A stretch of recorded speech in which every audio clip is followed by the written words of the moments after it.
Hey guys, so in this video I want to talk a little bit about word studies. I have posted a few in the past and usually I just put some music on and just let you guys watch me doodle and write out my thoughts. But I have seen a few questions under those videos and just questions I've gotten, in real life about word studies that I did want to address and discuss in a separate episode. So in this video, I am doing a word study on the word blessing. And the first thing I want to address is how I choose what word to study. Now, there are many different ways that you can choose a word to study. You can choose the word based on what you're reading. Sometimes I will be reading a passage, and as I'm reading the passage, I have a question about the word, what it really means, or it stands out to me. It seems like it's really important in the context of what I'm reading. And then I will choose that word to study. Other times, I will not be reading the word at all. It's just a word will pop into my head.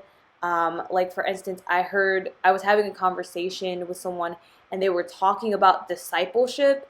And I was like, I should go back and study the word disciple. Like, what does it mean for us to be a disciple, right? Things like that. And then sometimes when I just have a block, I will actually look up words to study. There are tons of lists and challenges on things like Pinterest or just random websites that are geared towards Christians. They will say, 30 words to study for the month of such and such. And sometimes I use those as a springboard to choose a word. So there are lots of ways to get a word to study. That is the first thing you would do. Now, the second thing is actually finding the definition of the word. Personally, I like to do the English, the Hebrew, and the Greek. This is because the Old Testament is written in Hebrew and the New Testament was written in Greek. That is where our manuscripts that we have today come from. They come from the texts that were originally either written in Hebrew or Greek. There is some Aramaic in there as well, but mainly Hebrew and Greek. So essentially, I will find an occurrence of the word in the Old Testament and an occurrence in the New Testament. That's how I get the Hebrew and the Greek.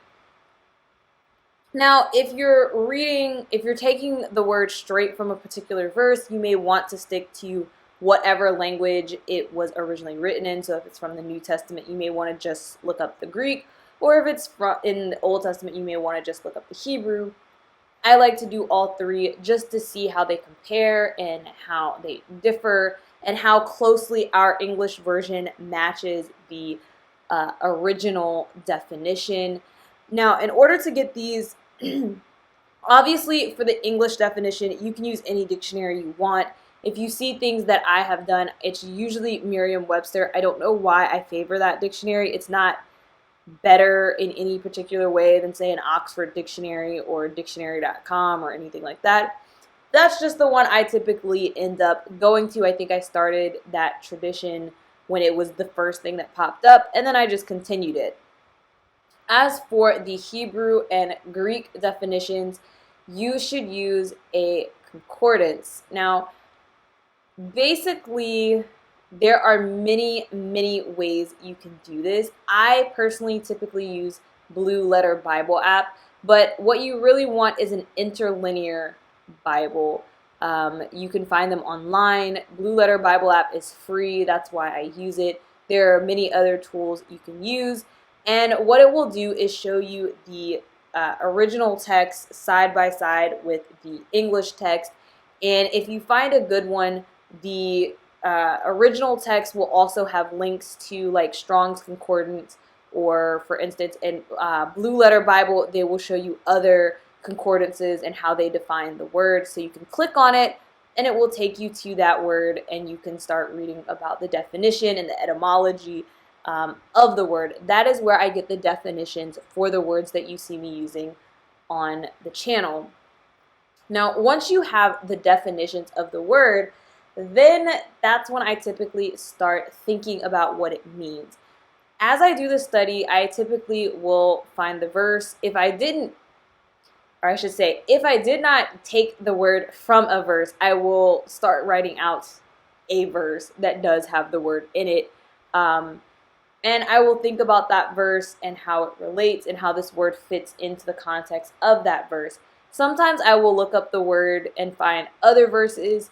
I don't always write out the other verses, but I will typically at least, keep them on hand, and meditate on them and think about them, um, just to see how it's being used throughout the Bible for more of a context point.